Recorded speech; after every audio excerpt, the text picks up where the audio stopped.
پاکستان کی 9 تاریخ کے حساب سے شمائلہ صاحبہ کراچی سے دیکھیں جتنی بھی عبادتیں جن کا کسی دن یا وقت سے تعلق ہے وہ اسی ملک کے وقت کے حساب سے ہوں گی. ہماری عید الفطر ہمارے چاند کے حساب سے، ہماری عصر کی نماز یہاں جب عصر کا وقت داخل ہوگا، ہمارے ایام نہر جب یہاں 10 ذی الحجہ ہوگی، تو یہ کیسے ممکن ہے کہ ہمارا عرفہ ان کے حساب سے ہو؟ تو ہمارا عرفہ جو ہمارے یوم عرفہ کے حساب سے ہوگا 9 تاریخ. تو اب جن ملکوں میں 12 گھنٹے کا فرق ہے تو وہاں تو عرفہ کا دن ہی داخل نہیں ہوگا، حالانکہ سعودی عرب میں عرفہ کا دن شروع ہو چکا ہوگا، وہاں تو رات ہوگی. تو اس لیے جو 9 تاریخ کی فضیلت ہے نا وہ اس ملک کے حساب سے جب 9 ذی الحجہ ہوگی، تو اس لیے کیونکہ جتنی بھی عبادتیں ہیں نا جن کا کوئی وقت کے ساتھ تعلق ہے تو وقت ان کے لیے ظرف یا معیار ہوتا ہے. یہ فقہ کی اصطلاح ہے. تو ظرف یا معیار یعنی سبب ہوتا ہے ان کے لیے. تو جب وہ سبب پایا جائے گا تو عبادت متوجہ ہوگی. تو سبب جس ملک میں جو تاریخ ہے وہی اس کا سبب ہے. جیسے فجر کا وقت جب یہاں داخل ہوگا تو یہاں فجر کا ہوگا. سعودیہ کے حساب سے ہم نہیں چلیں گے، ظہر یہاں کے حساب سے، عصر یہاں کے حساب سے، تو عیدین یہاں کے حساب سے، رمضان یہاں کے حساب سے، تو عرفہ بھی یہیں کے حساب سے، لیلۃ القدر بھی یہیں کے حساب سے ہوگی، ہر چیز یہیں کے حساب سے ہوگی.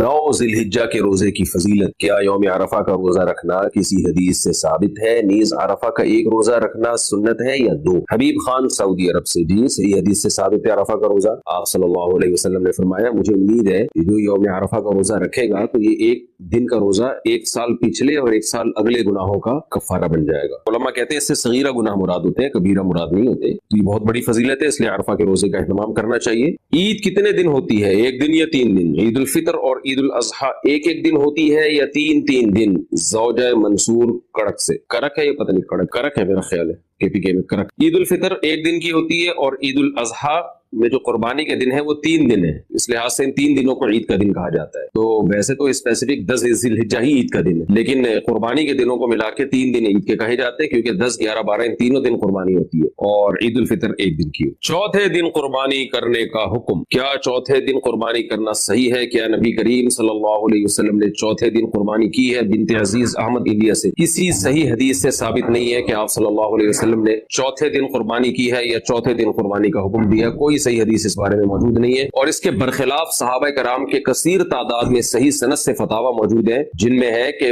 قربانی کے دن صرف 3 ہیں، 10 11 12. تواتر سے صحابہ کرام سے یہ بات ثابت ہے. اس لیے چوتھے دن اگر کوئی قربانی کرے گا تو اس کی قربانی نہیں ہوگی. عید والے دن قربانی تک روزہ رکھنا کیسا ہے؟ کیا عید والے دن قربانی تک روزہ رکھنا سنت عمل ہے؟ اگر ہاں تو کیا برش وغیرہ کر سکتے ہیں یا پانی پی سکتے ہیں؟ بنت عزیز احمد انڈیا سے. عید کے دن تو روزہ رکھنا حرام ہے. ہاں یہ ضرور ہے کہ رسول اللہ صلی اللہ علیہ وسلم عید الفطر میں نماز سے پہلے کچھ کھایا کرتے تھے، کھجور وغیرہ تناول فرمایا کرتے تھے، اور عید الاضحیٰ میں آپ صلی اللہ علیہ وسلم بقرعید کا جو جانور کا جو گوشت ہے، قربانی کا گوشت، اس سے آپ کھانے کی ابتدا کرتے تھے. تو بہتر یہ ہے کہ بقرعید والے دن آپ کچھ نہ کھائیں اور پہلا لقمہ جو آپ کے پیٹ میں اترے وہ قربانی کے جانور کا گوشت ہونا چاہیے. یہ افضل عمل ہے، لیکن کوئی لازمی نہیں ہے. خاص طور پر آج کل لوگ خود تو قربانی کرتے نہیں ہیں، قصائیوں کو بلاتے ہیں، اس میں کئی گھنٹے گزرے جاتے ہیں، صبح سے لے کے وہ دوپہر تک بھوکے رہنا مشکل ہوتا ہے. تو کوئی کھا بھی لے پہلے تو کوئی حرج نہیں ہے. البتہ افضل یہی ہے کہ پہلا نوالا قربانی کے گوشت کا اترنا چاہیے، بہتر ہے. تیسرے دن قربانی ہو تو بال اور ناخن کب کاٹیں گے؟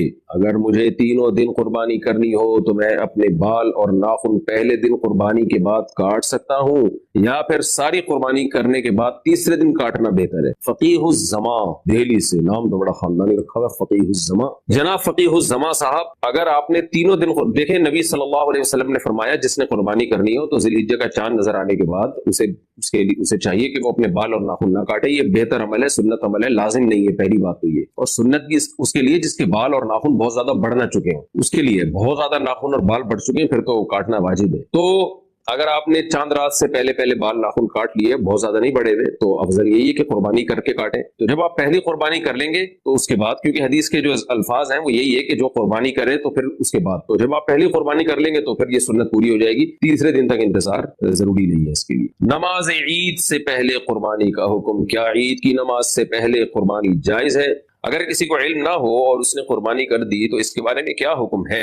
ہدایت اللہ کشمیر سے. نبی صلی اللہ علیہ وسلم کے دور میں صحابی رسول نے عید کی نماز سے پہلے قربانی کر دی تھی، تو آپ نے فرمایا صرف تمہارے لیے یہ کافی ہے. آئندہ کوئی بھی عید کی نماز سے پہلے اگر قربانی کرے گا تو اس کی قربانی ادا نہیں ہوگی. تو ان صحابی کی یہ خصوصیت تھی. تو نماز سے پہلے اگر کسی نے قربانی کر دی ہے تو قربانی ادا نہیں ہوتی.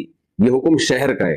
گاؤں دیہات جہاں عید کی نمازیں ہوتی نہیں ہیں وہاں صبح صادق کے بعد بھی قربانی کی جا سکتی ہے. البتہ شہر میں کسی بھی جگہ عید کی نماز ہو گئی ہو اور آپ نے قربانی کر دی تو قربانی ہو جائے گی. یعنی آپ کے محلے میں عید کی نماز دیر سے ہو رہی ہے، آپ نے قربانی پہلے کر دی، لیکن کسی اور محلے میں پہلے نماز ہو چکی ہے تو بھی قربانی ادا ہو جائے گی. تو اس لیے عید کی نماز تو شہروں میں بعض جگہوں پہ بہت جلدی ہو جاتی ہے، تو آپ تحقیق کر لیں اگر کسی نے عید کی نماز پورے شہر میں کہیں نماز ہو چکی تھی اس کے بعد قربانی کی ہے تو بھی قربانی ادا ہو گئی ہے اس کی. اچھا، اس میں علم ہو یا نہ ہو اس سے کوئی فرق نہیں پڑتا، جہالت کوئی شرعی عذر نہیں ہے. اگر کسی کو مسئلے کا علم نہیں تھا اور اس نے نماز سے پہلے قربانی کر دی تو بھی قربانی نہیں ہوگی. یعنی 9 ذی الحجہ کو آپ نے زوال کے بعد سے لے کے صبح صادق اس کے دوران کوئی بھی ٹائم آپ نے عرفہ کے دن میں گزار لیا، عرفہ کی جگہ پہ گزار لیا 9 ذی الحجہ کو، یعنی عرفات کے میدان میں. دوبارہ بتا دیتا ہوں، زوال کے بعد 9 تاریخ، اگلے دن پھر عید ہوتی ہے نا 10 ذی الحجہ سے پہلے والا جو دن ہے 9 ذی الحجہ، اس میں آپ نے زوال کے بعد سے لے کے صبح صادق سے پہلے آپ نے عرفات کے میدان میں چند سیکنڈ بھی گزار لیے تو آپ کا حج کا ایک رکن ادا ہو گیا.